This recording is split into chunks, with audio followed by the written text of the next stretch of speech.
का महीना होगा उसमें होगी होली, सावन का महीना होगा उसमें होगी होली। होली में सारे संग खेलूं मैं, सारे संग खेलूं मैं, हर पल तेरे साथ रहूं मैं। गुरु सा ओरा सा थारो चेलो बनू मैं, थारो चेलो बनू मैं, हर पल तेरे साथ रहूं मैं। आचार्य श्री शांति सागर जी महाराज की जय। परम पूज्य आचार्य श्री विराट सागर जी महाराज की जय।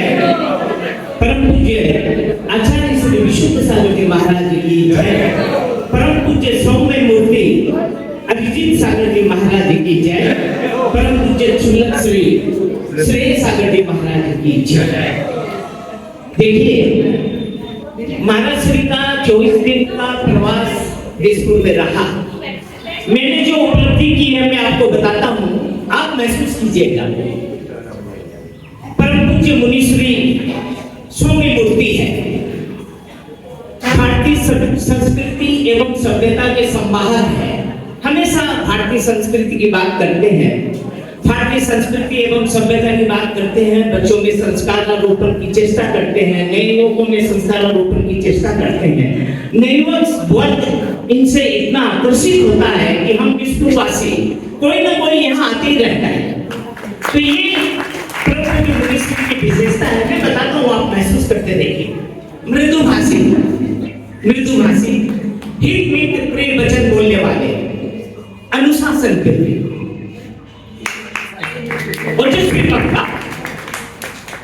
धर्म की, जैन धर्म की जो मूल सिद्धांत है, जो मूल बातें हैं, जो गूढ़ बातें हैं, जैन धर्म का जो स्वभाव है, उससे बार बार हमें परिचित कराने वाले। हम क्रियाकांड में इतना उलझ गए हैं, इस बात को बार बार बताने वाले कि इसके हमारी जो पूजा पाठ विधान वगैरह करते हैं, इससे के ऊपर कोई चीज है, हमें हमारी आत्मा का जो स्वभाव है उसमें हमें रमना है। बार बार हमें इस तरह की चोट करने वाले आप महसूस कीजिए। आपके यहाँ भी प्रवचन चलता है, महाराज की जरूर ऐसी बातें कुछ बोलते हैं। ओजस्वी वक्ता और माँ सरस्वती जी के जिह्वा पर हमेशा विराजमान रहती है। माँ सरस्वती वाणी के रूप में इस तरह से महाराज श्री के मुख से निस्सृत होती है।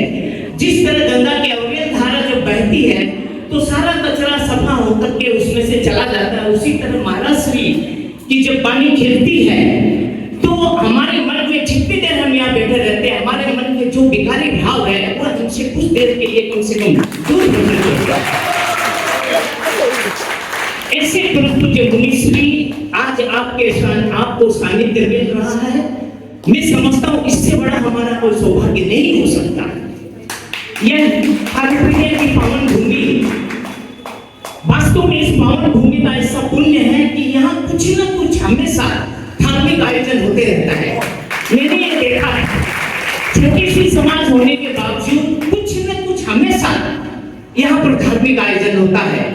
मैं ऐसी समाज को मैं नमन करता हूँ और पूरे आसाम में मान स्तंभ का सौभाग्य प्राप्त करने वाली इस पुण्य धरा को मैं प्रणाम करता हूँ। समिति को मैं प्रणाम करता हूँ कि इतनी छोटी समाज होने के बावजूद भी जो काम हम नहीं कर सके वे काम थारों पे क्या समाज ने कर दिया। का सानिध्य हमें मिला, लेकिन देखिए आपको वचन महाराज श्री ने दिया था। हमारी समाज 200 घर की समाज है। अगर महाराज श्री चाहते तो उधर हमारी तरफ पीछे चले आते। हमारा भी मनोभाव था कि इस अष्टांगिका पर में कुछ महाराज श्री के सानिध्य में कुछ विधान या कोई बड़ा आयोजन करेंगे, लेकिन महाराज श्री वचन के पक्के, उन्होंने आपको वचन दिया था कि हम इस अष्टांगिका में कालू में क्या आएंगे। तो देखिए आज जो हमें मिलना चाहिए था वह का सहयोग आपको मिल रहा है। लेकिन हम खुश हैं क्योंकि महाराज श्री की प्रभावना हो रही है और हमारे सुलधर्म भावनाओं में हमारे धर्म की प्रभावना, हमारे गुरु जी की प्रभावना करना हमारा परम कर्तव्य बताया गया है। गुरुदेव की वाणी से प्रभावित होकर विश्व समाज ने एक निर्णय लिया है। हमने जीववाणी चैनल में गुरुजी के प्रवचनों की श्रृंखला शुरू करने की चेष्टा की है। क्योंकि गुरुदेव अगर जब भी कभी गुरुदेव आसाम से बाहर जाएंगे तो दिसपुर होके ही जाना पड़ेगा। गुरुदेव के लिए हमारे मन में जो असीम श्रद्धा है हम उसको व्यक्त नहीं कर सकते। अभी विधान का कार्यक्रम हमारे यहाँ भी नंदीश्वर विधान चल रहा था, लेकिन विनोद जी का आग्रह, समाज का आग्रह, हम बीच में आए हैं। भाई आप लोग के यहाँ इतना बड़ा विधान हो रहा है तो हमें भी निश्चय पुण्य अर्जन करना चाहिए और गुरुदेव के प्रति, गुरुदेव के दर्शन का लाभ हमें मिलना चाहिए। इसलिए हम आज आपके समाज के बीच उपस्थित हैं। हम आपके समाज को तहे दिल से धन्यवाद देते हैं और आपसे पुण्य की अनुमोदन करते हैं। वास्तव में छोटी समाज होने के बावजूद भी आपके यहाँ जो आयोजन होते रहते हैं उससे हमें बहुत कुछ सीखने को मिलता है। परम पूज्य श्री के चरणों में त्रिकाल अनंतानंद स्वरूप कृष्ण नमस्कार करते हुए मैं अपनी भावनाओं को यहाँ विराम देता हूँ। श्री महावीर स्वामी की, आचार्य गुरु श्री विष्णु सागर जी महाराज की, मुनि श्री अरिजीत सागर जी महाराज जी, चूल्हे श्री श्रेय सागर जी महाराज जी। मैं आप सबके बीच में क्या बोलूं, गुरुजी का आशीर्वाद इतना ज्यादा है कि मेरी तारीफ गुरुजी ने अपने मुख से कर दी। अब मुझे क्या चाहिए, इससे ज्यादा हमें तो कुछ नहीं चाहिए। बस गुरुजी के लिए मैं इतना कह सकती हूँ। आप लोगों ने शायद इतने दिनों में सुना ही है कि गुरुजी का प्रवचन कैसा है, बहुत अच्छा है। वो हमारे जीवन के जो संसारी जीवन है उसी में हम लोगों को कैसे रहना चाहिए, क्या करना चाहिए, ये अपने हमें मार्गदर्शन देते हैं। प्रवचन तो हम लोगों ने बहुतों का सुना, लेकिन सब दिमाग सर से ऊपर चला जाता है, हम ग्रहण नहीं कर पाते। लेकिन गुरुजी का प्रवचन ऐसा है जो हम अपने जीवन में ग्रहण कर पाते हैं। कोशिश तो पूरी करते हैं कि ऐसा हो जाए और होता भी है।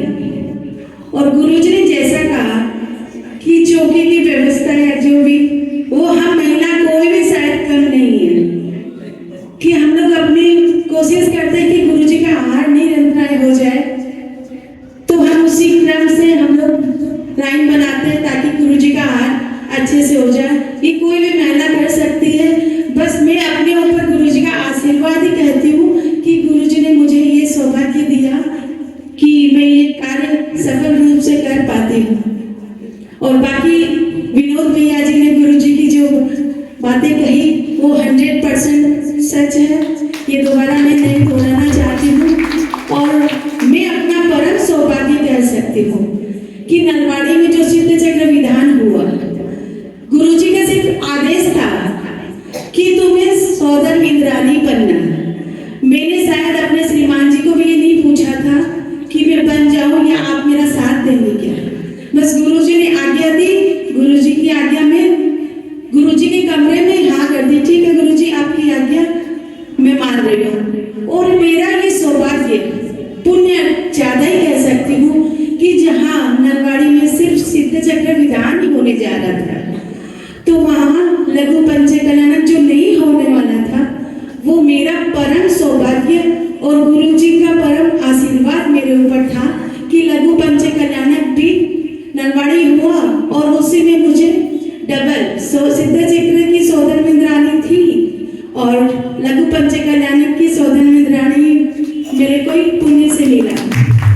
और इतना अच्छा सिद्ध चक्र विधान और लघु पंच कल्याणक इतना सुंदर तरीके से नलवाड़ी में हुआ, सभी गुरुजी के आदेश अनुसार हुआ।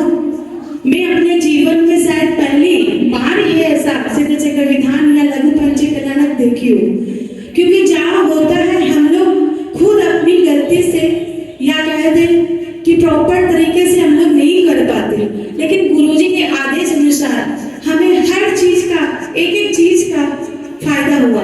मैं तो एक एक पल को जी कि जैसे सिद्ध चक्र विधान अब जैसे गुवाहाटी भी हुआ, ठीक है मेरा जाना नहीं हुआ, लेकिन मेरा दिल से भी मन नहीं था, क्योंकि मैं इतना एक एक पल नलवाड़ी में जी हूँ, एक एक क्षण को मैंने अपने अंदर उतारा, तो मेरा अब कहीं जाने का मन नहीं होता, क्योंकि उस पल को मैं खोना नहीं चाहती।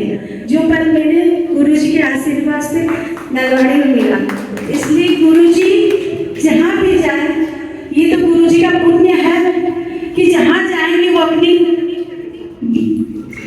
कीर्तिमान बनाए जाएंगे। आगे भी गुरुजी जाएंगे, पूरा नॉर्थ ईस्ट क्या पूरे इंडिया में गुरुजी का नाम होगा, ये मैं वीर प्रभु से प्रार्थना करती हूँ।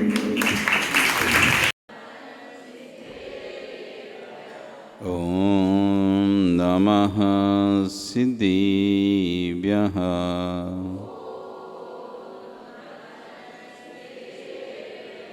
तेरी अड़ी खगिणाए रोतारी मोहि सिर सिर वे हो आयरी राओ पसियो परवादिन्यो भव्य जी लोए नमो अरिहंताणं नमो सिद्धाणं नमो आयरियाणं नमो वच्छायाणं नमो लोये सव्यसाहुणं। बोले अनंत अनंत से परमेष्ठी भगवान की, आदिरम आदिनाथ भगवान की, वर्तमान शासन महावीर भगवान की, आचार्य श्री कुंद कुंदेव स्वामी महाराज की, आचार्य गुरु विश्व सागर जी महाराज की, अहिंसा में विश्व धर्म की।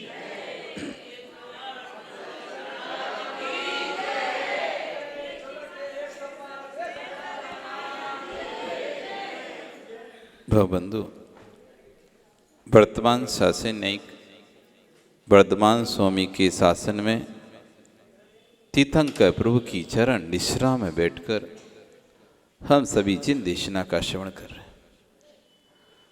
कल यहाँ पर आचार्यपन कुंद कुंदेव स्वामी महाराज ग्रंथराज रेणसार जी में श्रवण श्रावक व धर्मों की व्याख्या कर रहे हैं, तो वहीं आचार्यपन विश्व सागर जी महाराज उन व्याख्यानों पर, उन गाथाओं पर अपना व्याख्यान दे रहे हैं, प्रवचन दे रहे हैं। और आज एक महत्वपूर्ण बात कह रहे हैं यहाँ पर अपने ग्रंथ में कि राग की सत्ता में जो धन का अर्जन किया है, कम से कम इतना ध्यान रखना, जो कमाने में पाप किया है उसके व्यय में तो पाप मत करना। पहले हम वस्तु के अर्जन में पाप करते हैं, फिर उसके व्यय में पाप करते हैं। कमाते समय कसाय के माध्यम से, पापों के माध्यम से हिंसा, झूठ, चोरी, कुशील, परिग्रह 5 पाप करते हैं। किसके राग में? परिवार के राग में। आपको स्वयं के लिए कितना चाहिए? पेट भरने के लिए कितना चाहिए और पेटी भरने के लिए कितना चाहिए? पेट भरने के लिए कितना चाहिए और पेटी भरने के लिए कितना चाहिए? पेट तो 2 रोटी में भर जाता है, ज्यादा ज्यादा 4 रोटी लगेंगी तुमको, पेट भर जाएगा। सोदन जी बिल्कुल विश्वास रखना, 4 से 6 खा लोगे, फिर गले तक आ जाएगा ना तो एक और भी नहीं खाएगा। 4-6 रोटी में पेट भर जाएगा। लेकिन पेटी ऐसी है, जितना भी डालो, जितना भी डालो, जितना भी डालो, भरती नहीं है। अगर वो भरने दिख जाती तो तुम बड़ी ला के रख लेते। अब ये भरने लगी, इसमें कम जगह रह गई है। जैसे इन माताओं की अलमारियाँ रहती हैं ना, बढ़ती जाती हैं। पहले 1 केबिन वाली अलमारी थी, फिर 2 वाली आ गई, फिर 3 वाली आ गई, फिर 4 वाली आ गई। क्यों? ये साड़ियाँ जैसी जैसी बढ़ती जा रही हैं। राजू, घर में अलमारी बढ़ी कि नहीं बढ़ी? साड़ियाँ बढ़ती हैं तो जैसे जैसे साड़ियाँ बढ़ रही हैं, अलमारी बढ़ती जा रही है। जैसे जैसे पेटी भरती जाती है, हमारा लोभ और बढ़ता जा रहा है। तो आचार्यवन कह रहे हैं यहाँ पर, अर्जन में तो पाप किया है, कम से कम व्यय में तो पाप मत करो। अर्जन में तो आपने कुछ भी नहीं देखा, कितने जीवों की हिंसा हो रही। आपके किस कार्य से आपने ऐसा व्यापार कर लिया जिसमें कीटनाशक बेचना शुरू कर दिया, कीटनाशक दवाई बेचना शुरू कर दिया आपने। तो व्यापार है तो पैसा कमाना है, पैसा कमाना है। कौन सा देखा आपने? यूरिया खोल लें, कीटनाशक की दवाई बेच लें, इससे खूब पैसा आएगा। आपने व्यापार तो खोल लिया, अर्जन में लाखों जीवों की हिंसा हो रही है, आप उपाय बता रहे भैया ये दवाई ले जाओ पूरे खेत के जीव मर जाएंगे, कोई भी कीड़ा नहीं लगेगा, सारे जीव मर जाएंगे इस दवाई से डालने से। और एक नहीं एकड़ के एकड़ खेत के जीवों को आपने मारने की सलाह दी, अब कितना पाप कमाया होगा। ये दवाई बहुत तेज है, इसकी तो एक खुराक से ही सारे जीव मर जाएंगे। अर्जन में पाप किया, ऐसा कारखाना खोल दिया जिसमें दिन रात आग जलती रहती है, भट्टी जली रही है, जिसमें काम चली रहा है, लाखों जीव अग्नि गाय जीव जिसमें मरे जा रहे हैं, 30 जीव भी जले जा रहे हैं। लकड़ी, अग्नि, ईंधन कारखाना सब में दिन रात काम चल रहा है। तीव्र हिंसक कार्य है ये। तुमने 50 गाड़ी रख ली, अभी गाड़ियां चल रही हैं, लाखों जीव गाड़ियों के नीचे, पहिए के नीचे मर रहे हैं। तो इससे जो हम पाप का अर्जन कर रहे हैं, कह रहे हैं कि आप इससे धन का अर्जन कर रहे हो, ठीक है आप कर रहे हो कर लो, लेकिन कम से कम व्यय के समय तो विवेक रखो। अर्जन के समय विवेक नहीं है, अर्जन के समय ज्ञान नहीं है कि किस स्थान से अर्जन करना चाहिए। तुम्हारे पास पैसा था, तुम ब्याज पे पैसा बांट रहे थे, तो तुमने किसको दिया? जो मुर्गी पालन था उसको दे दिया, जो मछली पालन करता था उसको दे दिया। हम थोड़ी ना पालन कर रहे हैं, हमने तो ब्याज से दिया है। अरे तुम्हारे ब्याज के पैसे तो वो मछलियों को पाल के उन्हीं को तो बेचेगा, और पालना थोड़ी ना है, वो तो खाने के लिए तैयार कर रहा है। मुर्गियों को पालने के लिए तो इन्हें तैयार कर रहा है, पोल्ट्री फार्म, उनको तो काटने के लिए तैयार किया जा रहा है। आपने पैसा कमाया, उस पैसे को दे कहां दिया? एक कसाई को दे दिया अपने ब्याज से। ज्यादा ब्याज मिल रहा था, ज्यादा ब्याज मिल रहा था, तो पैसा अर्जन में पहले पाप किया था, फिर उस पैसे से भोग कर रहे हो, उस पैसे से पैसा कमाना चाह रहे थे, वो पैसे का कहां उपयोग कर रहे हैं, अब उससे फिर पाप कर रहे हैं। तो आचार्य बुआ ने कह रहे हैं, धन कमाने में तूने ज्ञानी पाप किया, कम से कम व्यय करने में तो विवेक रखो कि हमें अपने पैसे का व्यय कैसे करना है। अर्जन में तो हमने बिल्कुल ही ध्यान नहीं रहा कि हम भगवान की भक्ति करें, भगवान की भक्ति करें, भगवान के स्मरण करें। उसके बाद क्योंकि धर्म, अर्थ, काम, मोक्ष, ये 4 पुरुषार्थ आगम में गए हैं। सबसे पहले धर्म पुरुषार्थ, सबसे पहले अपने धर्म का ध्यान रखो, नित्य दिन प्रतिदिन भगवान की भक्ति, आराधना, अभिषेक, पूजन करो। उसके बाद अर्थ पुरुषार्थ पर जोर दो। लेकिन हमने अर्थ पुरुषार्थ को मुख्य करके धर्म पुरुषार्थ को गौण कर दिया और धन काम में लगे हुए हैं। सुबह से लेकर शाम तक एक और कमाने में असत्य आचरण कर रहा है, आड़ ध्यान कर रहा है, दूसरा उस पाप प्रवृत्ति पूर्वक कमाए हुए धन को पाप में ही लगा रहा है। फिर से डबल पाप। पहले तो कमाने में असत्य आचरण किया, दूसरे की जमीन हड़पने के लिए तुमने कुछ भी हथकंडे अपना लिए, दूसरे को बोल दी भैया कुछ भी करना पड़े, उस व्यक्ति से मुझे वो चीज चाहिए, और उस व्यक्ति ने उस व्यक्ति का घात भी करना पड़ा तो कर दिया कि तुमको लाके दे दी। सामने वाले से आपने कह दिया मुझे कोई मतलब नहीं है, कैसी करा के जमीन खाली चाहिए मुझे, आप जो भी करो मुझे स्थान चाहिए, और उसने उस स्थान को प्राप्त करने के लिए उसका घात किया, उसका इतना हित कर दिया, उसको अनेक प्रकार से कष्ट पहुंचाया। तो अर्जन में कितना पाप हो रहा है। असत्य आचरण, असत्य आचरण, एक और कमाने में सत्यान किया, आज बहुत परिणाम किए। एक परिवार को पालने माताओं कितना असत्य आचरण करते हो आप, कितना झूठ बोलते हो। बेटी के राग में बहू से झूठ बोलते हो, बेटी के राग में बताना नहीं है क्या क्या तुम्हारे पास, क्या क्या संपत्ति तुम्हारे पास है, कितने गहने तुम्हारे पास है, कितना जेवर तुम्हारे पास है, ये तुमको बहू को नहीं बताना है। उस राग में आप कितना असत्य बोलते हो, ये मेरा नहीं है उसका है, ये इसका है वो उसका है, बताना नहीं चाहोगे हमारा है। मेरे पास ही है, मेरे ये नहीं कहना चाहोगे। उसके लिए दूसरों का नाम ले लेकर नहीं ये बेटी ने रखा, उसका था, उसका है, इसका है, ऐसे करके बात को पूरा घुमाते रहोगे। एक के राग में दूसरे से झूठ बोलते रहोगे। पूरे समय आपकी गृहस्थी जो चलती है उसमें आप देखा जाए तो कितना झूठ बोलते हो। आप यदि एक कॉपी पर लिखने बैठ जाएं कि मैं आज सुबह से लेकर शाम तक देखता हूं मैं कितना झूठ बोलता हूं, कॉपी के पेज कम पड़ जाएंगे, पेज कम पड़ जाएंगे, लेकिन आपका असत्य आचरण कम नहीं हो पाएगा। हर समय छल कपट मायाचारी हमारे साथ लगी रहती है। वस्तु भी बनाते हैं तो देख लेते हैं कौन अपना है उसके लिए ज्यादा, कौन अपना नहीं है उसके लिए कम। एक ही घर में रहते रहते, एक साथ रहते रहते भेदभाव देखे जाते हैं।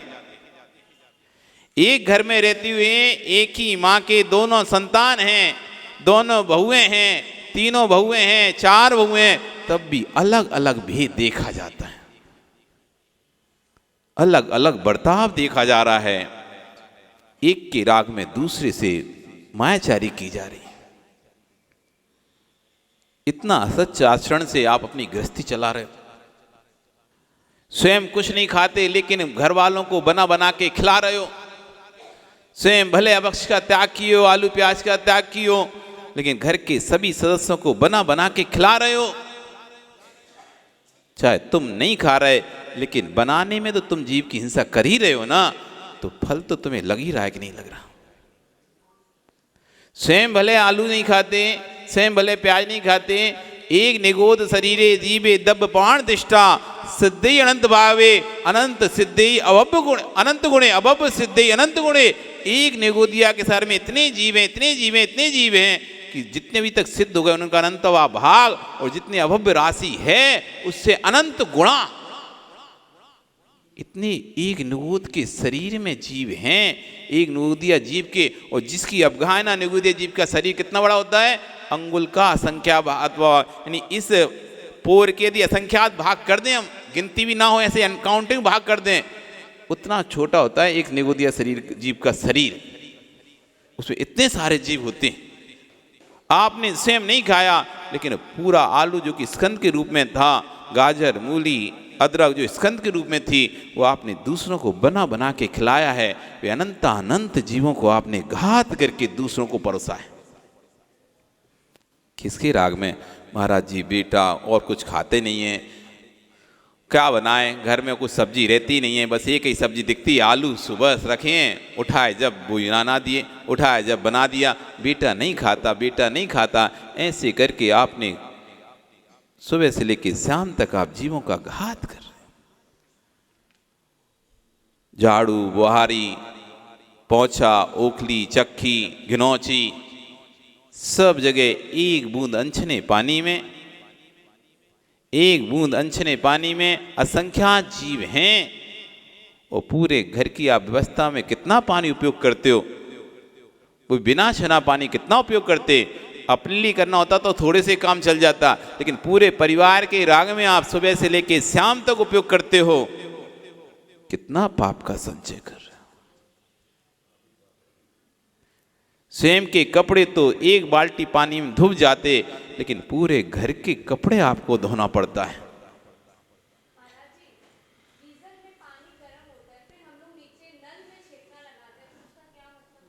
उसका ये मतलब है कि पहले मार दिया अब छान रहे हो। गीजर में पहले गरम कर लिया अनछना पानी, अब छान रहे हो, बचे नहीं उसमें कुछ, तो अब क्या छानोगे, वे तो सब मरी गए। छानना तो दया करुणा का प्रतीक था। पानी छानना कोई एक रूढ़ी नहीं है, पानी छानना कोई रूढ़ी नहीं है। तो तुमने क्या है ना, आप रूढ़ी समझ लिया उसे, सो नल में लगा दिया छन्ना, इसमें लगा दिया छन्ना, उसमें लगा दिया गर्म पानी यार, उसमें भी लगा दिया छन्ना, सब में लगा दिया छन्ना, पानी छान के कहूँ हम जैनी है ना, पानी छानते हैं, ये रूढ़ी नहीं है। पानी छानना कोई रूढ़ी नहीं है, पानी छानना दया का प्रतीक है। जैनी है हम, हमारा हर काम दया से युक्त होना चाहिए। धम्मो दया विशुद्धो, धर्म वही है जो दया से युक्त है। जिसे धर्म में दया नहीं है वो धर्म नहीं है। इसलिए जैन धर्म को कहा धम्मो दया विशुद्धो, धर्म तो दया से विशुद्ध होना चाहिए। हमारी प्रत्येक क्रिया के अंदर दया भाव होना चाहिए।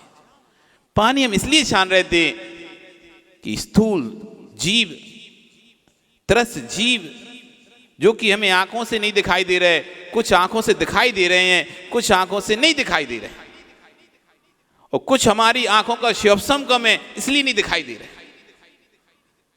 बॉस अभी आप जाओ ऊपर अपने पानी की टंकी में देखो तरंग जाके, ऐसे जीव इलबिला रहे होंगे। लाखों करोड़ों अरबों जीव उस पानी की टंकी में बिलबिला रहे होंगे। नहीं है विश्वास तो आज जाके देख लेना, पानी की टंकी खोल के देख लेना। 5 दिन एक जगह पानी रख दो, 10 दिन जीव बिलबलाने लगते हैं उसमें। लाल वाले, सफेद वाले, सब प्रकार के जीव बिलबाने लगते हैं। और आपने तो साल भर पहले टंकी रखी थी, 2 साल से टंकी रखी है, 4 साल से टंकी रखी है, उस पे तो कभी सफाई नहीं की और उसी टंकी के पानी में गीजर लगा दिया। वहीं गीजर लगा दिया जो सालों से टंकी रखी थी, उसमें तो जीव ऐसे भर गए होंगे, बिलबिला रहे होंगे, चिकनी हो जाती है पूरा। कभी टंकी साफ करी होगी तो पता चल जाएगा। कभी टंकी साफ करी होगी आपने तो आखिरी में नीचे जो कचरा रह जाता है, जब वो पानी आप उठाते उसमें बहुत सारे जीवी जीव बिलबिलाते रहते थे, बिन बिन ऐसे 2 इंद्री छोटे छोटे।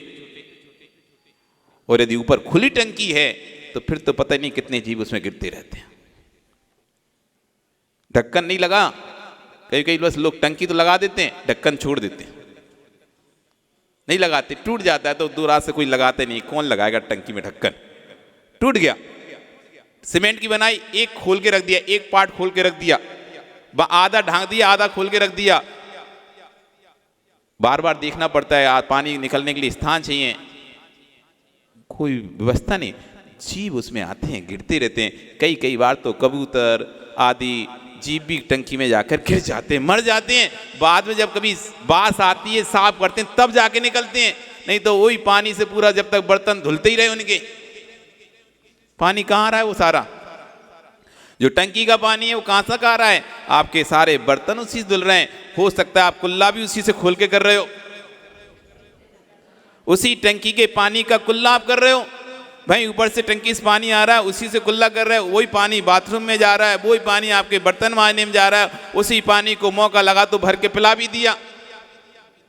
वही आरओ के उसमें भी वही पानी आ रहा है, आपने आरओ लगा लिया, फिल्टर लगाए, तो पानी कहाँ से आ रहा है? एक स्थान है पानी टंकी का, वही पानी नाली में के लिए, वही पानी नहाने के लिए, वही बाथरूम के लिए, वही टॉयलेट के लिए, वही बर्तन धोने के लिए है, वही पीने के लिए, सारा एक ही जगह से। और कब से वो पानी देखा नहीं है, सालों से टंकी को खोला ही नहीं। आप घूमने चले गए, 10 दिन से बंद है, पानी चढ़ा ही नहीं था, 10 दिन टंकी ऐसी खाली रही, ऐसी रही, तो उसमें और कीड़े बढ़ गए।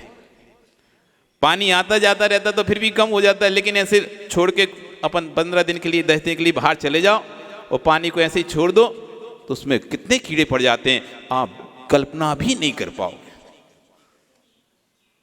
पाओगे, इतने जीव हो जाते हैं। इसलिए हम पानी छानते हैं। क्यों छानते पानी? ये दया का भाव था। अब तुमने गीजर लगा दिया, वे जीव तो सब हो गए नष्ट, अब तुम कह रहे पानी छान लें। भाई अब क्या छान लो, अब तो सबको तो मार ही दिया तुमने पहले, अब क्या छान लो? और मान लो तुमने लगा भी लिया छानने का, गलना नहीं है, तुम सोचा चलो हम तो नाली में लगा ले रहे, टोटी में ही तुमने गलना लगा लिया, कपड़ा लगा लिया, तो आ रहे हैं उसमें जाके रह रहे हैं, अब तुम उनको तो निकाल ही नहीं रहे, वो भाई सड़ रहे हैं, मर रहे हैं, सड़ रहे हैं, मर रहे हैं, सड़ रहे हैं, मर रहे हैं। आपकी कौन सी दया है? आपको दूसरों को दिखाने के लिए जरूर आपने अपने घर में टोटी में छन्ना लगा लिया, अरे इनके घर में देखो पानी छान कर नहाते हैं। अरे छानने के बाद उसका हुआ क्या? वो तो ना उसी छन्ने में भरे रहे ना। यदि ऊपर से जीप टंकी से पानी निकला टोटी में, वो गलना लग रहा, क्या आपने उस गलने को वापस कपड़े को खोलकर उसको शुद्ध किया, सुखाया? नहीं, वो तो लगा हुआ है, बस उसी में आ रहा है, सूख रहा है, सड़ रहा है, मर रहा है, सूख रहा है। जब पूरी चिकनी हो जाएगी वो कपड़ा और जगह जगह से छन जाएगा, फट जाएगा, तब उसको बदलेंगे, तब चेंज होता है। ये दया नहीं है, ये धर्म नहीं है। इसलिए हमारे आगम में कपड़ा, भैया आप तो कपड़ा की व्यवस्था है, ऐसा कपड़ा लो, ऐसा कपड़ा मत लो बिल्कुल ऐसा छन्ने जैसा चारों तरफ का उसमें दिखाई रहा है, छानना नहीं छानना एक सही हो गया। अरे इतना कपड़ा लो, ऐसा मोटा कपड़ा लो जिससे कि आपको भी लगे हाँ ये कपड़े से पानी छन रहा है।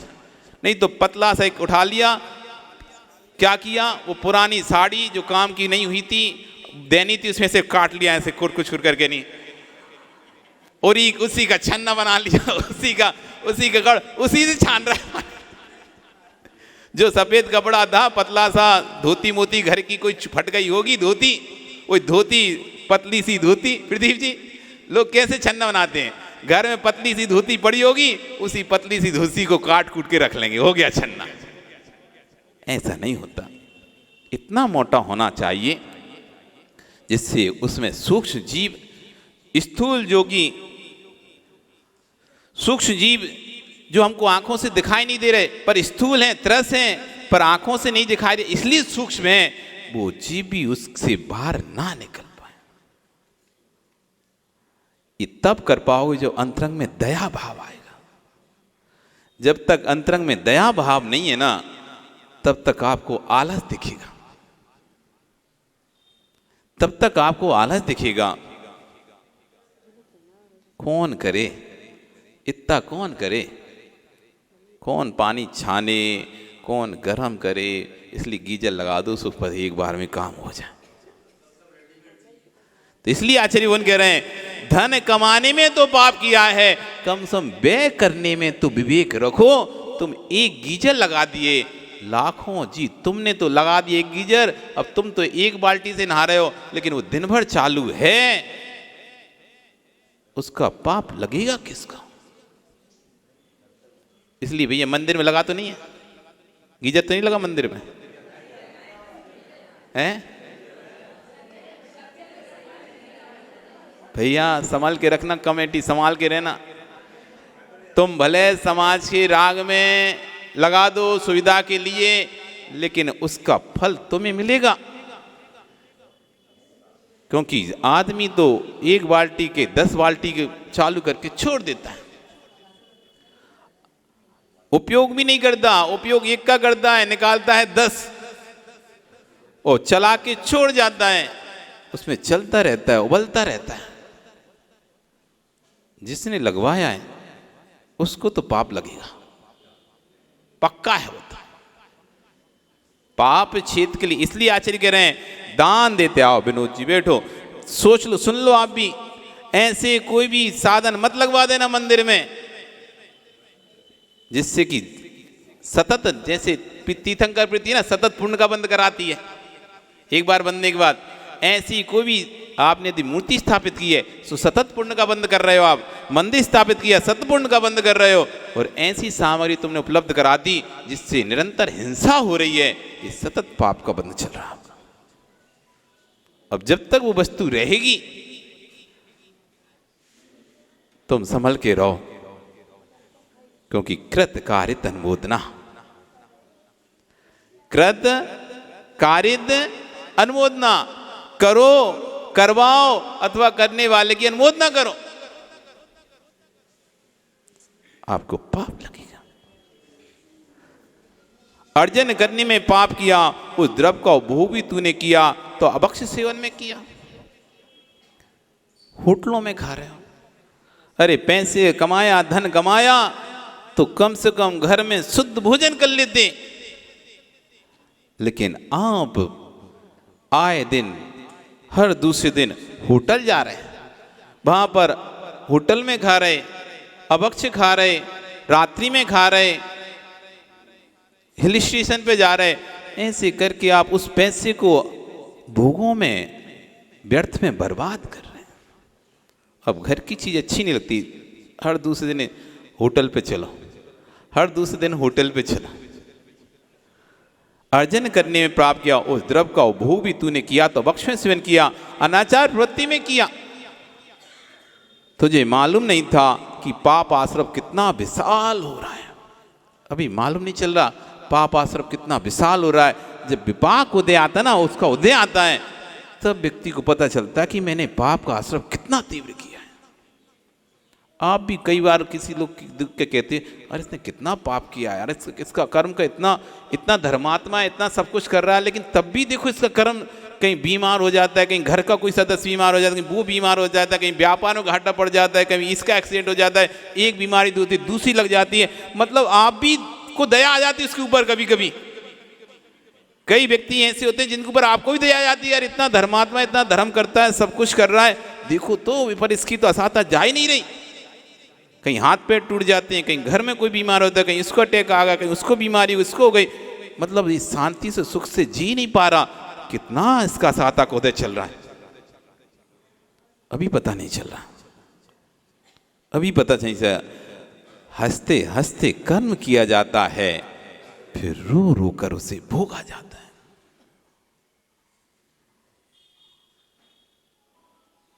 कैंसर वाले, इनकी फेफड़े खराब है, बढ़िया खूब उन्होंने सिगरेट पी दमक के, खूब गुटखा खाया, मस्त खाया, खूब सिगरेट पी, खूब अक्ष सेवन किया, बाद में जब बीमारी हो गई तो सड़ सड़ के मरते कीड़े पड़ पड़ के, फिर पूरा गाल माल सब काट दिया जाता है, ऐसा मुंह पूरा ऐसा भूंदरा सा बन जाता है, इनका कट जाता है, फेफड़े खराब हो जाते, पड़े रहते हैं, लंग्स खराब, पचा नहीं पा रहे, खाने नहीं पचा रहे, अब रो रहे हैं।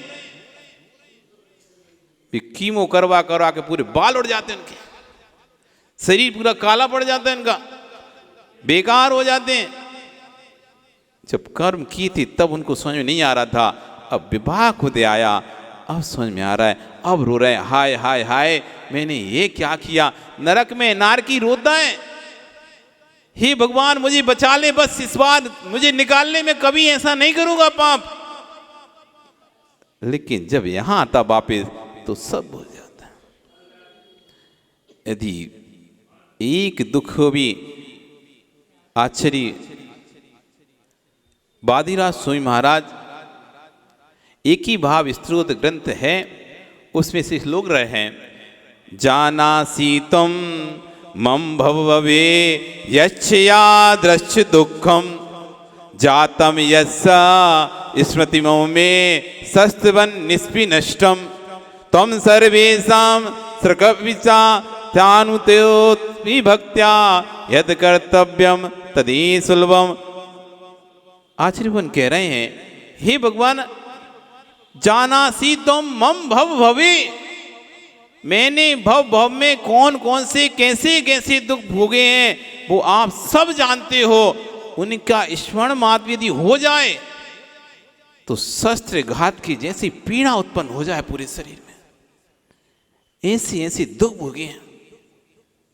उन पर्यायों में गए हो, ऐसी ऐसी खोटी पर्याय में हम गए हैं, जिन पर्यायों को आज उस सुअर को देखकर आप नाक सिकुड़ते हो, उस सुअर को देखकर आप नाक सिकुड़ते हो। सुअर मल खाता है, आप मल को देख नहीं पाते, सुअर को नहीं देखते, भागते हो उसे देखकर, पास में आता तो भागने लगते हो। उस सुअर को देख के भाग रहे हो, ये सुअर आप बने हो कि नहीं बने हो? वो पर्याय आपने प्राप्त किया कि नहीं की? ऐसी दूसरों का मल खाया कि नहीं खाया? कौन बने ये सुअर? कभी सुअर से पूछ लिया करो, क्या कर्म किया होगा तूने? क्या तू कभी इंसान नहीं रहा होगा? क्या तुझे कभी धर्म का मार्ग नहीं मिला होगा? क्या गुरुओं की शरण नहीं मिली होगी? क्या भगवान की भक्ति के साधन नहीं मिले होंगे? सब मिले होंगे, लेकिन साधनों पर आकर भी वहां भी मल स्वरूपी दूसरों का दोष ही देखता रहा, तो आज सुअर बन गया। धन का अपहरण किया, दान का पैसा नहीं दिया, तो अब मल खाओ। अब इसी ग्रंथ में आएगा, जितने भी लंगड़े लूले अंधे बहरे भिखारी कुबड़े कबड़े हो रहे ना, ये सब दान की राशि को उपभोग करने वाले हैं। ये निर्माल की राशि को भोग करने वाले हैं। और जितने भी संसार के अच्छे अच्छे सुख मिल रहे हैं, माता का, पिता का, पुत्र का, मित्र का, पत्नी का, भाई का, धन का, संपत्ति का, ये सब दान के प्रभाव से मिल रहे हैं। लिख रहे हैं, हम अपने मन से नहीं बोल रहे, लिख रहे हैं। क्या लिख रहे हैं? मातु पितु पुत्र मित्तम कलत धन धन्य वस्तु भाइणो एवं संसार सार सौखम सब जाने सुपत्य दान फलम। माता का मिलना, अच्छी माँ मिलना, अथवा जन्म के समय लोगों की माँ मरी जाती है, बहुत से को माँ का आश्रय सहारा ही नहीं मिलता, हाथ ही नहीं उठता, इधर पैदा हुए माँ चली गई, तो माँ का आश्रय मिलना, पिता का आश्रय मिलना, अच्छे माता पिता मिलना। नहीं, संतान अच्छी होती, किसी की माताएं ठीक नहीं होती, बड़ी कलहकारी होती हैं, कलहकारी माताएं होती हैं, तीव्र क्रोधी लोभी मानी मायावी माताएं होती हैं, हिंसक प्रवृत्ति की कुप्रवृत्ति की माताएं होती हैं। सरल स्वभावी माता मिलना, सरल स्वभावी माँ मिलना, धर्मात्मा माँ मिलना, ये भी बड़ा तीर पुण्य का होता है। नहीं तो बेटे को भी नहीं जाने देती माँ, घर में बैठ क्या बार बार मंदिर मंदिर, क्या महाराज महाराज पास जाता है, डांट डपट के उसको घर में रख देती है, मंदिर नहीं आने देती, ना खुद आती ना उस बेटे को आने देती।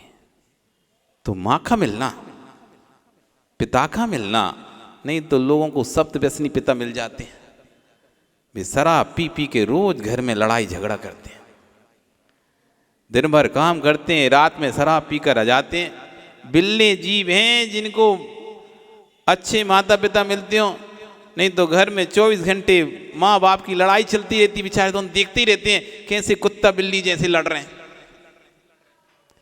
एक क्षण भी शांति नहीं है। वो खा पी के आ गया, शराब पी के आ गया, वो मारा पीटी कर रहा है घर में, अब बेटा क्या बोले, कुछ नहीं, चुपचाप देख रहा है, क्या बोले, पिता है।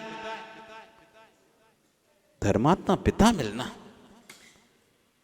कोई भी धर्म की बेटा क्रिया करता है, पिता चिल्लाने लगता है, तुझे बड़ा पड़ा है तो मंदिर मंदिर मंदिर और देने का दान मान, कुछ नहीं करना, कोई बोलने लेना, कोई दान नहीं करना। बिल्ले ऐसे पिता मिले, बेटा तुमको जो दान करना है करो, हम सब देंगे, तुम्हें जितना धर्म करना है करो, निश्चिंत रहो, हम भी करेंगे तुम भी करो, दोनों साथ में मिलके करते हैं। ऐसा पिता मिलना, धर्म के मार्ग पर आगे बढ़ाने वाला पिता मिलना, ऐसा बिल्ले जीवों को मिलता है। हितकारी माता पिता बिल्ले जीवों को मिलते हैं। कैसे हितकारी, सही बताना, आप अपने बच्चों का हित चाहते हो, का हित चाहते हो? सही बताओ, आप अपने बच्चों का हित चाहते हो, का हित चाहते हो? हित चाहते हो ना? तो कभी आपने उनसे एक बार भी कहा, बेटा संसार मार्ग से अधिक अच्छा मोक्ष मार्ग है? यदि आप उनके तैसी थे तो कम से कम एक बार तो अपने बेटे को बोलना चाहिए था ना आपको कि बेटा इस संसार मार्ग मकड़ी के जाले के सदृश है, इस संसार मार्ग कीचड़ के सदृश है, इसमें एक बार उलझ गया ना फिर जीवन भर सुलझना मुश्किल है। कभी एक बार भी आपने दिल से बेटे को बोला कि तुम तो ये सोच रहे थे कहीं दिख भी जाता था, अगर ये ज्यादा महाराज के पास जा रहा तो और उसको ऐसे काम में लगाते जाने बंद हो जाए, कहीं ये चला ना जाए घर छोड़ के, कहीं महाराज ना बन जाए, कहीं त्यागी ना बन जाए, और उसको संसार मार्ग में लगाने का प्रयास करते। आप वास्तव में ऐसी नहीं थे, आपको लग रहा था इसकी जल्दी शादी हो जाए हम फ्री हो जाएं, इसकी शादी हो जाए हम फ्री हो जाएं। तुमने शादी कर ली, बेचारा वो ऐसी कलह वाली नारी आ गई, अब बेचारा दिन रात दुखी रहता है। शांति से उसका जीवन चल रहा था, शांति से जीवन चल रहा था, तुम्हें फ्री होना था, फ्री हो जाए, इसकी शादी करें फ्री हो जाए, इसकी शादी करें फ्री हो जाए, और तुमने उसकी शादी करा दी। अब बेचारे की जिंदगी देखो, तुम तो करा करू के फ्री हो गए, अब उसकी जिंदगी नरक जैसी बन गई। अब किसको कहे, किसको बोले? एक भी बार आप उसके तैसी होते तो जरूर उससे बोलते, बेटा ये मार्ग ऐसा ही है, मिल गया किस्मत से कोई अच्छी नारी तो ठीक है, और नहीं तो भैया पूरी जीवन बिगड़ जाएगा।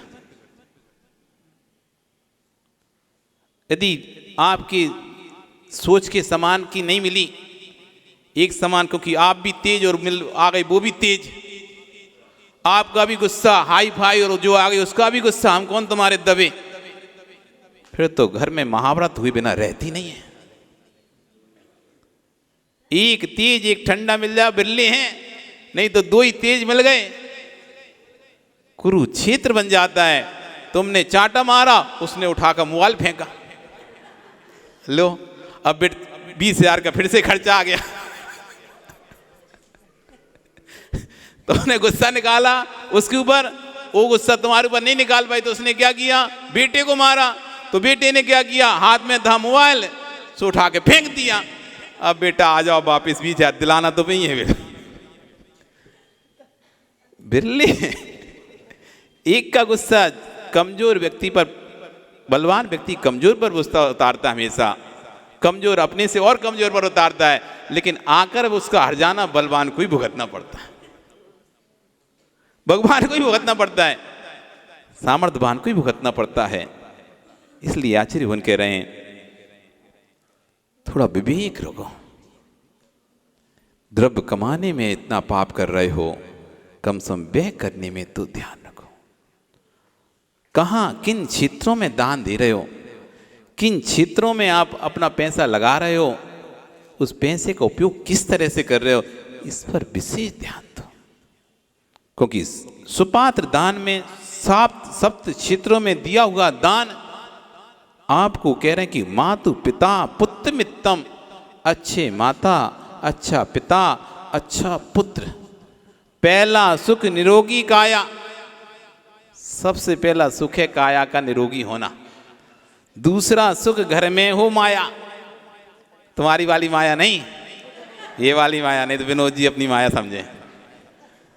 पहला सुख ही नहीं, कह महाराज जी हमारे पास है माया, खूब माया। पहला सुख निरोगी काया, दूजा सुख घर में हो माया, और तीजा सुख पत्नी हो प्रिय बिना कलहकारी, चौथा शुक्र पुत्र हो आज्ञाकारी। पुत्र आज्ञाकारी नहीं है। आदि लोगों की तो दुख यही है, आदि माताओं को यही रोती रहती है, महाराज जी लड़का से परेशान है, मानते नहीं, बात सुनते नहीं है, ये वो लड़की से परेशान है, लड़का से परेशान, बात ही नहीं सुनते, बस यही दुख है। अब तो बड़े हो गए, क्या अब शादी जब से क्या हो गई, अब तो पूछते तक नहीं है। अब तो पहले तो कम से कम पूछ भी लेते थे, अब तो कोई काम पूछते नहीं है, जब मर्जी आती जो कर लेते, जहाँ जाना वो खुद चले जाते। हमें तो जाने के बाद पता चलता है वो वहाँ पे गए, पहुंचने के बाद जब फोटो आता है तब पता चलता है कि ये कर रहे हैं, होटल पे गए हैं कि घूमने गए हैं, कहाँ गए पता नहीं, घर से निकल जाते हैं, आ रहे हैं बस ऐसा बोल के। पूछो तो गुस्सा और करने लगते हैं, ये पूछो कहाँ जा रहे, इतनी में तो और बस टोक दिया, ऐसे बोल के नहीं, पूरा दिन खराब कर दिया। चौथा सुख पुत्र हो आज्ञाकारी। बिल्ले परिवार हैं, बिल्ले परिवार हैं जहां पर पुत्र आज भी शादी के बाद भी, स्वयं की संतान होने के बाद भी माता पिता की आज्ञा मान रहा हो। नहीं मानते, एक समय तक मानते हैं, एक समय के बाद जैसे उनकी शादी हुई या स्वयं कमाना शुरू कर दिया, शादी हुई, अब भैया तुम चिल्लाते रह जाओ, उन्हें तो अपने हिसाब से जो करना है सो करें। अब ना तुमसे कुछ पूछते ना तुमको कुछ बताते, तुम हो उनके लिए बस नाम के माता पिता हो, कोई तुम्हारा सम्मान नहीं उनकी नज़र में, कुछ नहीं है, बस कोई बड़े काम के लिए आपको आगे कर देते हैं। बाकी तो उनको जो करना है, जो निर्णय लेना है, जो भी उनको व्यापार का हो चाहे घर का निर्णय हो, उनको खुद लेना हो, खुद करना है, आपको ना बताना ना पूछना। और यदि आप कुछ ज़्यादा कहो तो आप अपने काम से काम रखो, हमें अपना काम करने दो, ये सुनने मिल जाएगा। हम आपके काम में टांग नहीं अड़ाते ना, आपसे नहीं पूछते ना, आप भी हमसे मत पूछो, ये सुनने मिल जाएगा। चार बातें और सुनने मिल जाएंगी। घर में बैठे रहते हो, फालतू मुंह चलाते रहते हो, हमें पता कितनी मेहनत करनी पड़ती बाहर, ये भी सुनने मिल जाएगा। यदि आपने काम धाम बंद कर दिया है, हाथ पैर चल रहे हैं, तब तक तो थोड़ा बहुत फिर भी सम्मान है, और जिनके हाथ पैर नहीं चल रहे और जिन्होंने काम धंधा बंद कर दिया, पहले करते थे और अब काम धंधा सोचा कि चलो अब बेटे तो कमाने लगे, अब उन्हें क्या करना है, और अपने घर में बैठ गए शांति से, तो उनकी तो गति और ज़्यादा दुर्गति होनी है। इसलिए भैया चाहे कुछ भी हो जाए, एक तो अपने घर को मत छोड़ना। एक तो तुम सोचो कि बेटा बेंगलोर रहने लगा है, हैदराबाद ले रहा, चलो वहाँ जाके रहने लगते हैं उसके पास में, और अपना घर बेच के उसके पास चले गए, कुत्ता जैसी स्थिति बन जाएगी तुम्हारी। वो उधर भगाएगा, कहो छोटे के जाओ, छोटा कहेगा बड़े के जाओ, बड़ा कहेगा बीच के पे जाओ, हैं? दिन का हिसाब होगा कि 25 दिन हम रखेंगे, 25 दिन तुम रखो, बीच के 5 दिन कहाँ रहे बेचारे? 5 दिन हम घूमने जाएंगे, नहीं रखेंगे तो हम घूमने कैसे जाएंगे? तो इसलिए कभी भी अपना घर मत छोड़ना। नहीं बने बस की तो कोई नौकर रख लेना, अपने घर में ही रहना। यदि कुत्तों जैसा जीवन नहीं जीना है तो अपने घर में रहना। कभी भी कितना भी कोई कुछ कहे कि भैया अब उसको तुम अपना घर बेच के नहीं दूसरे घर में चले जाओ, तुम अपना सेपरेट घर में रहो, जिसमें तुम्हारा स्वयं का आधिपत्य हो, जिसमें तुम्हारा स्वयं का आधिपत्य हो। ऐसे स्वयं की सेपरेट घर में रहो, भले सूखी रोटी खाते रहना, पकवान की चिंता मत करना, पर अपने घर में रहना। बुढ़ापे में यदि सम्मान चाहिए, दूसरा इतना पैसा अपने हाथ में रखना कि जब मर्जी हो तब आप दान पुण्य कर सको और दूसरे को बुलाकर खिला पिसा सको। नहीं तो तुम पूरा सौंप दिए, अब तुम्हें अपनी बेटी को ही बुलाना है, तब भी आपको बेटी की तरफ मुंह देखना है। एक साड़ी भी किसी को देना है, तब भी तुम्हें एक पैसा दे दे 500 साड़ी खरीदना है।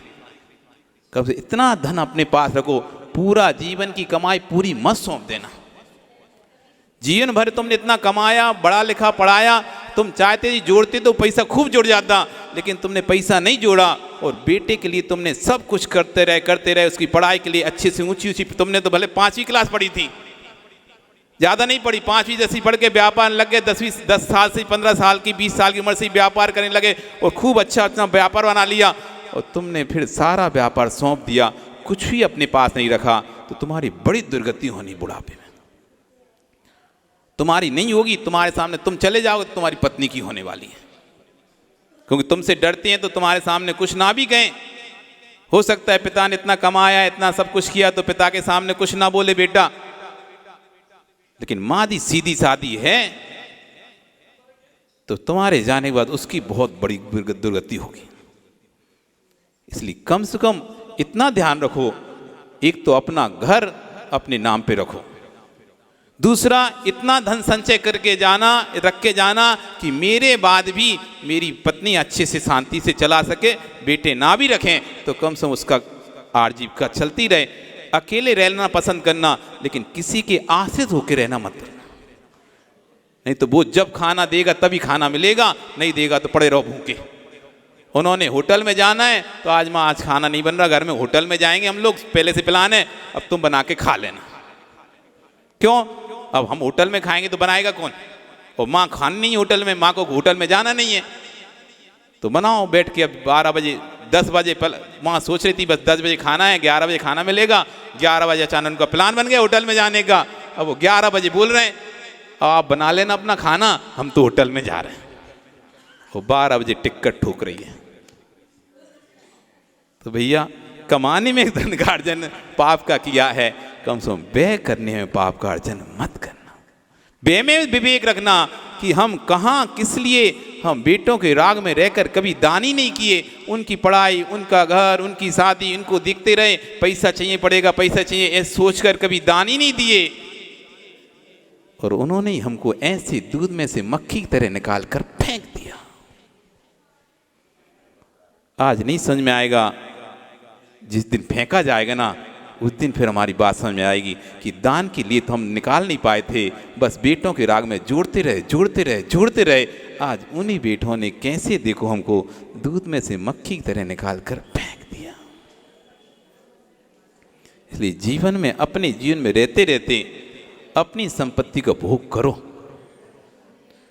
अपने रहते रहते, अपनी आयु प्राण सांस रहते रहते अपनी संपत्ति का भोग स्वयं कर लो। दूसरे के भरोसे मत रहना कि दूसरा हमारी सेवा करेगा, अपनी व्यवस्था स्वयं कर लो, अपनी व्यवस्था स्वयं कर लो। ना करियो अभी तक 60 साल निकल गए, तुमने सोचा नहीं, तुम यही सोचोगे बड़े बेटे तो हैं, सब तो हैं। आज का पंचम काल है, किसी पर विश्वास मत करना। कब कौन बदल जाएगा पता नहीं चलेगा तुम्हें।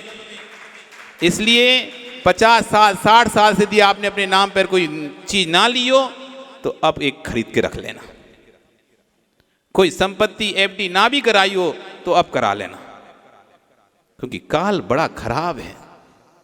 समय बदलते देर नहीं लगती है, फिर जिंदगी भर रोते हो, फिर बाद में रोते हो, काश मैंने कुछ अपने नाम कर लिया होता, पत्नी के नाम कर दिया होता, तो आज ये दूसरों के सामने हाथ नहीं फैलाना पड़ता, हमको हाथ नहीं फैलाना पड़ता। इसलिए इतना ध्यान रखो, कमाने में पाप कर रहे हो तो कम व्यय करने में तो विवेक रखो। आपका समय हो गया, कल फिर आओगे। पर्याय रही तो फिर चर्चा करेंगे। आज हमारे विषय देखो, नलवाड़ी से अध्यक्ष आए, बिसपुर से मंत्री आए, और भी कमेटी सब लोग आए हैं। आपके विधान देखने दूर दूर से लोग आ रहे हैं भैया। विधान तो सब जगह हो रहे हैं अष्टांगिका में, लेकिन आपका विधान देखने के लिए सब जगह जगह से लोग आ रहे हैं। तो भैया अच्छे से खूब भक्ति भाव के साथ करेंगे। बोली भगवान महावीर स्वामी की जय।